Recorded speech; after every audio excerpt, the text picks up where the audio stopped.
నమస్తే. ఈరోజు మనతో పాటు లైఫ్ కౌన్సిలర్ అలాగే లైఫ్ కోచ్ గణేష్ గారు మనతో పాటు ఉన్నారు. నాకు చిన్న ప్రశ్న ఉంది, ఆ ప్రశ్న ఆయన అడిగి తెలుసుకుందాం. నమస్తే సార్. నమస్తే అమ్మా. సార్, ఇప్పుడు మనం జనరల్గా చాలామందిని చూస్తూ ఉంటాం, గంజాయి బాగా అలవాటు పడి అలాగే దాంతో నేరాలు చేసి పోలీస్ స్టేషన్కి వెళ్ళిపోయి జైలు నుంచి మళ్ళీ బయటికి వచ్చి మారిన సందర్భాలు ఏమన్నా చూసారా మీరు? మంచి ప్రశ్నే. నేను ఈ సందర్భంగా నా అనుభవాన్ని చెప్తాను, పేరు మార్చి చెప్తాను. అతని పేరు షకీల్ అని చెప్పేసి నేరస్తుడు, ఓల్డ్ సిటీ.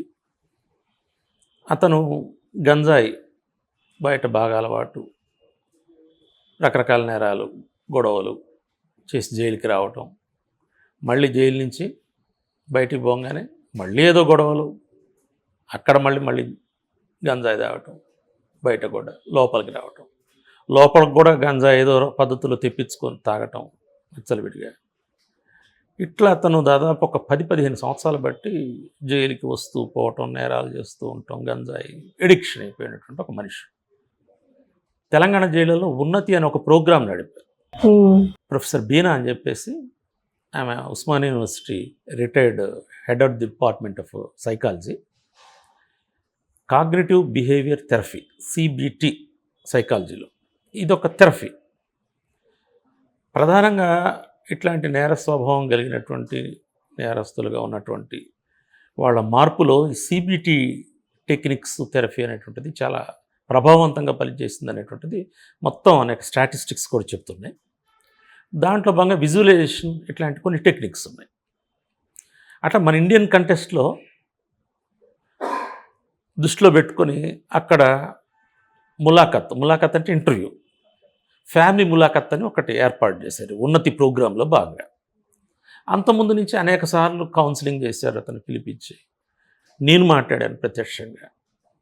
మాట్లాడినప్పుడు, ఎందుకు ఇట్లా తాగి అనవసరంగా ప్రాణం పోతుంది, చచ్చిపోతావు ఇట్లా అని చెప్పి అన్నాను. అంటే అతనేమన్నాడంటే, మై పీనేకి వెళ్ళి మరేగా అన్నాడు. నేను గంజాయి దాటం కోసం అవసరమైతే మరణిస్తా అన్నాడు. ఏం చెప్పాలి సమాధానం? ఈ ఉన్నతి ప్రోగ్రాంలో ఈ విషయం చెప్తున్నాం, కొద్దిగా మారినట్టు అనిపిస్తున్నాడు, కానీ అతనే మారలేదు, గంజాయి బాగానే తాగుతున్నాడని తెలుస్తూనే ఉంది. కొద్దిగా అతను కూడా అట్లానే ఉన్నాడు పరిస్థితి. ఈ ఫ్యామిలీ ములాఖత్ అని ఒకటి ఉన్నతిలో లాస్ట్ ప్రోగ్రామ్ సంబంధించినటువంటిది. దాంట్లో భాగంగా వాళ్ళ సన్నిహిత కుటుంబ సభ్యులతో వీళ్ళకి ఒక ములాఖత్ ఏర్పాటు చేసి ప్రత్యక్షంగా కలిసి ఏర్పాటు చేస్తారు.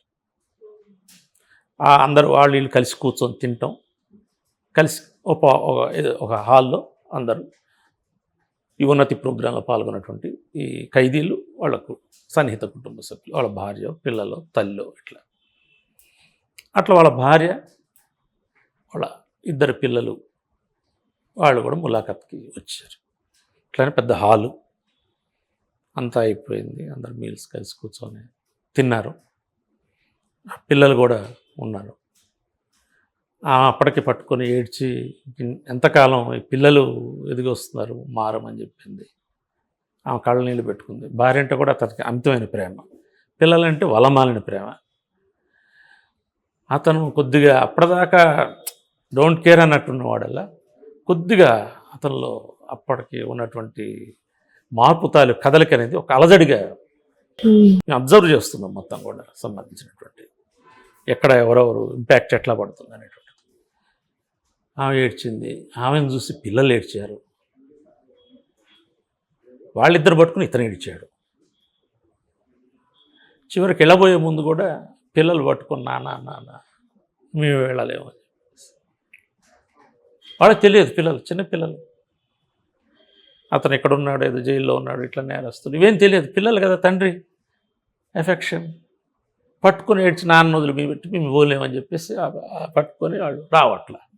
టైం అయిపోయింది కాబట్టి జైల్లో వాళ్ళ పిల్లలు ఉంచడానికి అవకాశం లేదు. టైం అయిపోయింది, తప్పదు. ఆమె మొత్తానికి ఏడిపించుకొని తీసుకొని వెళ్ళింది.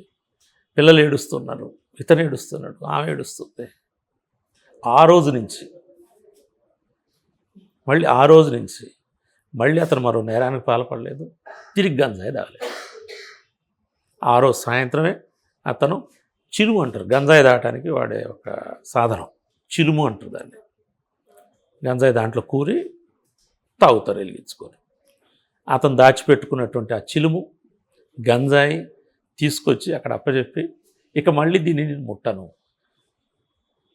ఎన్నో ఉపన్యాసాలు అయిపోయినాయి, కౌన్సిలింగ్లు అయిపోయినాయి, లేకపోతే ఎన్నో ఎందరెందరో చెప్పారు, జైలర్స్ కొట్టారు, తీసుకొచ్చి సింగిల్ సెల్స్లో వేసారు, కాళ్ళకి బేడీలు వేసారు, ఎన్నెన్నో నడిచినాయి.